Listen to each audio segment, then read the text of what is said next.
I'm giving myself 1 year to make $100,000 and the rules are very simple. I need to make $100,000 pre-taxes. We're starting on January 1st, 2023 and we're ending it off at January 1st, 2024. I'm also not going to be counting any living costs, but if I make an investment into something to flip it later on, the initial investment will of course be detracted from the total amount. And lastly, I am going to count every single income source that I already have set up. Now I'm doing this because the most I've ever earned in a single year was $43,000 in 2020, and at that time my business was at its peak. Ever since then it has dropped off to $14,500 in 2021 and then $28,500 in 2022. So with that in mind, I think it's fair to chase after this $100,000 goal with everything that I have. Now if you crunch the numbers even more, $100,000 a year means $8,333 in a single month, every single month for 12 months straight. Now the most I've ever earned was in November 2020 and it was just over $8,000. So I never even made the average amount that I need to make for 12 consecutive months in a single month ever in my life. So realistically, am I going to reach this goal? Probably not. I mean, the odds are definitely stacked against me, but I'm going to give it my best shot. So since this is the very first episode, I do actually want to make some money. Now on January 1st, I'm typically a little hungover and that's right around the time when I always clean up my phone to just free up some space. But this time I actually came across one of my old investing apps. The app is called Buck0 and I believe it's only available in 8 countries, so there's a good chance you've never heard of it.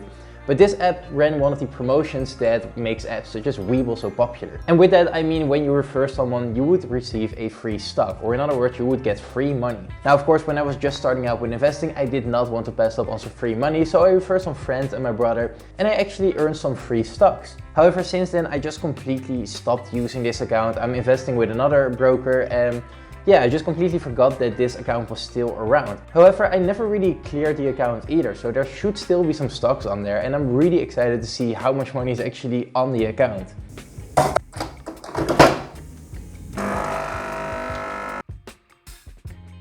Guys?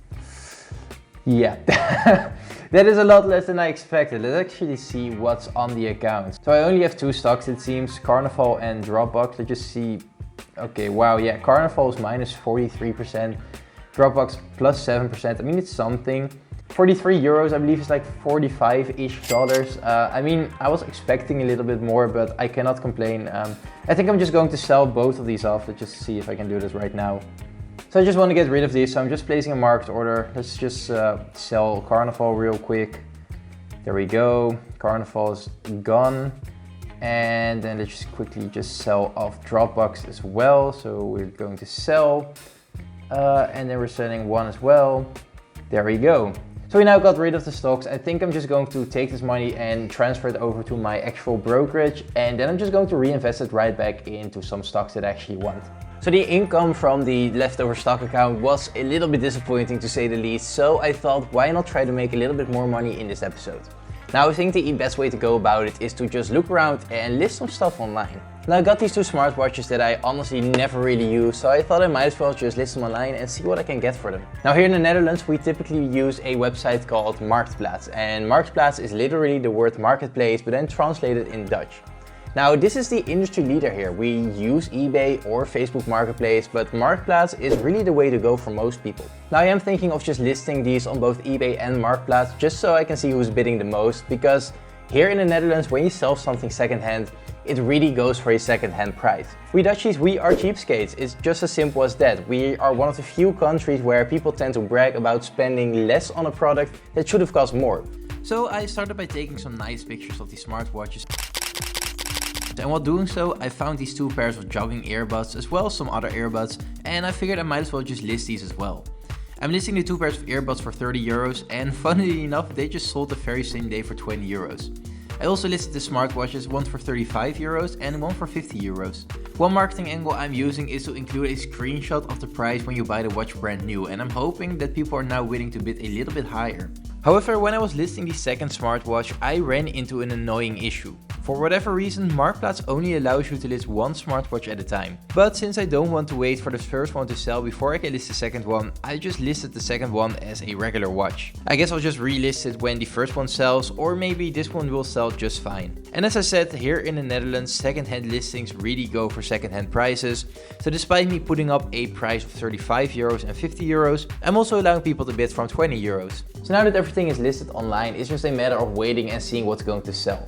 So in the meantime, I think it's a great opportunity to take a look at the current income sources that I already have.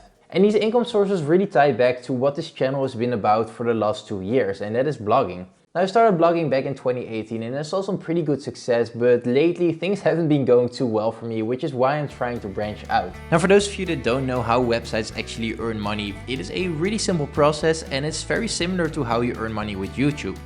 So first off, you of course have your website, and on this website you're publishing articles. Now the intent of these articles is to rank high in Google, and when they rank high in Google, people will naturally come to your site. They will then read your article, but within the article they will find ads and affiliate links. Now when people click on your affiliate link and make a purchase, the website owner earns a commission. However, people don't actually need to purchase anything, because with ads, people just have to see the ads for the website owner to get paid. So as you can see, it's a very simple process and a very easy business model. And despite the fact that my blogging business isn't doing all that well currently, the sites themselves still bring in a pretty respectable sum of money. I currently have a portfolio of 6 different websites, 4 of these are in English and 2 of them are in Dutch. And these sites bring in on average around $1,000 to $2,000 a month. Now if we assume that this is going to hold true for the entire year and we take an average of $1,500 a month, that will mean that these websites bring in about 18% of the total amount of that $100,000. So even though I am getting a pretty nice head start with these websites because they're already set up, you can see that I still have over 80% left to go. And secondly, I also have some dividend stocks. I do some dividend investing, but these dividends, they pay me like $500 a year. If we crunch the numbers, that's like 0.5% towards the total amount. So these really aren't going to be that impactful, but every little bit helps. As for the websites, I realized that I still have a lot of articles that are ready to publish that I just haven't published yet. So I want to kind of clean up that mess and I want to start publishing these articles, or at least schedule them to be published in the future. So I checked all my files and I found about 17 articles that are ready to be published on the home website. Then there's another 12 articles that are ready to be published on the beauty website, so that's a total of 29 articles ready to go. But while publishing all of these articles, I started thinking about ways that I can maintain these sites in the future. Now I do want to move away from blogging, but as of now, these websites are my main bread earners. They are the reason I still make a living online, and it would be really irresponsible to just leave them out to dry without any proper replacement. And I think the best way to maintain these sites is to just publish 1 article a week per website. This will not only grow the sites because they get 52 articles in the entirety of the year, but it will also keep the site fresh and alive, and I think that's going to be a really positive sign in Google's eyes. Now I don't count on this bringing back the original traffic levels, but I do think that this will keep the site alive and it will hopefully grow it in the future. Now there are 2 websites that I want to do this for, and these are the home site and the accessory site. So in total that's going to come down to 104 articles in this year. Now if you assume that these articles are all going to be 1,000 words, which is typically the case for my articles, and I pay my writer 2 cents to maybe 2.5 cents a word, which I typically pay my writers, then it's going to be around $20 to $25 per article.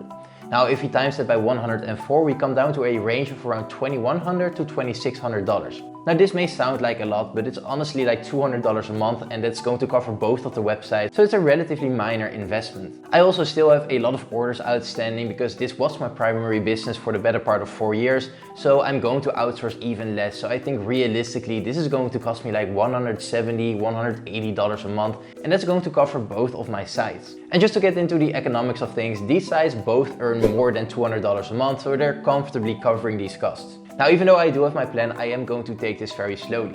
As I said, blogging really isn't the main focus anymore, so I'm going to outsource most of this process. I had my girlfriend set me up a ClickUp space, so everything is now automated. There's a really nice workflow set up, so I'm just trying to get myself out of the process as much as possible.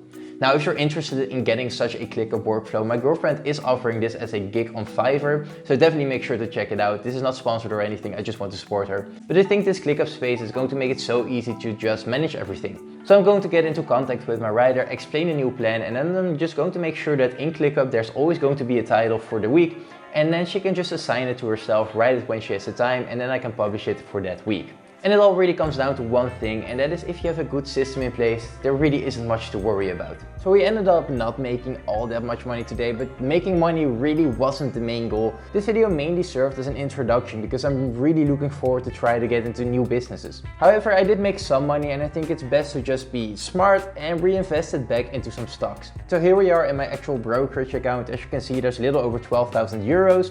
And I got about 440 euros to spend. And there's one stock in particular that I've been looking forward to purchase for a while now, and that is Microsoft. As you can see, the 6-month graph isn't looking too great, but that makes for a fantastic buying point in my opinion.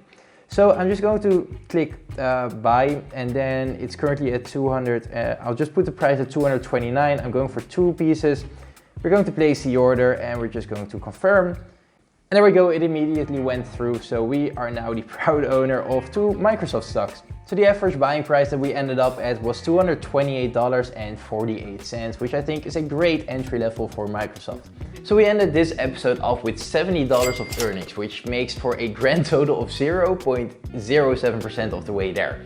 However, I did say many times that my sites are always running in the background. So if we add the earnings from the websites, we're actually left at a total of $383, or in other words, a total of 0.38% of the way there. Now, we're not even halfway to 1% of the way there, but as I said, this is really the introductory episode. I didn't really intend to make all that much money in this episode. It's really just an introduction to what I'm going to be doing this year. Now for the rest of the year, I'm just going to be trying as many different businesses as I can. I'm mostly going to be focusing on online stuff, but honestly, I'm open to anything at this point. And I'm already working on some pretty cool stuff, and I cannot wait to share these with you guys as well. Anyway, that is it for this episode. I really hope you guys enjoyed it, and I'm super excited to kick off this series. There's going to be so many fantastic things in the future, and I cannot wait to share this with you guys. But if you guys enjoyed the video, please make sure to leave a like and subscribe, and I will see you in the next one. Bye!